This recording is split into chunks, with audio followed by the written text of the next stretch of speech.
RCB versus Gujarat. ಆಚಾರ್ಯರೇ, ಎಲ್ಲಿ video time ಆಯ್ತು ಸಾಕಷ್ಟು ಜನ ಕೇಳೋರು. ನಾನು ಅನ್ಕೊಂಡೆ ಎಲ್ಲಿ ವಿಡಿಯೋ.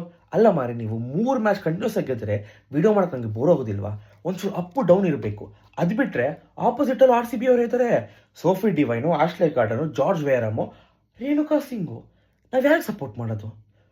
ನಮಗೆ ಬ್ಯಾಟಿಂಗ್ ಸಿಕ್ತು, ನಾವು ಅನ್ಕೊಂಡ್ವಿ ಏನು ರೇಸ್ ಆಗಿ ಆಡಿದ್ದು ಲಾಸ್ಟ್ ಮ್ಯಾಚು, ಈ ಸರಿ ಒಂದು 200-250 ಪ್ಲಸ್ ಹೋಗುತ್ತೆ. ಅಲ್ಲಿ ನೋಡಿದ್ರೆ 40ಗೆ 4 ವಿಕೆಟ್ ಮಾರೆ. ನಾನು ಅನ್ಕೊಂಡೆ ಈ ಮ್ಯಾಚ್ ಲಗಾಡಿ ಹೋಯ್ತು, ಈ 2 ಗೆದ್ದು ಇನ್ನೆಲ್ಲ ಸೋಲ್ತಾರೆ ಇವರು ಅಂತ. ಆವಾಗ ರಾಧಾ ಯಾದವ್ ಮತ್ತು ರಿಚಾ ಘೋಷ್ ಅವರು ದಡಬಡ ಅಂತ ಹೊಡೆದಿದ್ದೆ ಮಾರೆ. ಲಾಸ್ಟಲ್ಲಿ ಕ್ಲರ್ಕ್ ಅವರು ಬಂದರು, 12 ಬಾಲ್ಗೆ 26 ಚಚ್ ಬೀಸ್ ಹಾಕಿದ್ರು, 182 ತನಕ ತಗೊಂಡು ಹೋದ್ರು.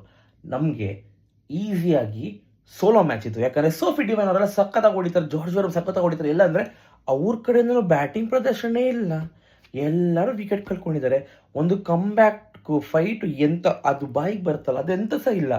ಶ್ರೇಯಾಂಕ ಪಾಟೀಲ್ ಅವರು ಬಂದರು, 5 ವಿಕೆಟ್ ತೊಗೊಂಡ್ರು, ಹೋದರು. Victory easy. 3ನೇ ಮ್ಯಾಚು ನಮ್ಮದು. ಈಗ ಟೂರ್ನಮೆಂಟ್ ಹೀಗೆ ಆಗ್ತಿದ್ದಾರೆ, ಕಪ್ಪು ನಮ್ಮದು. ಎಂತ ಸಹ ಹೇಳೋದು ಬೇಡ. ನನಗೊಂದು ಸೈಕ್ ಆಗ್ತಿದೆ ಗುರು. Good night.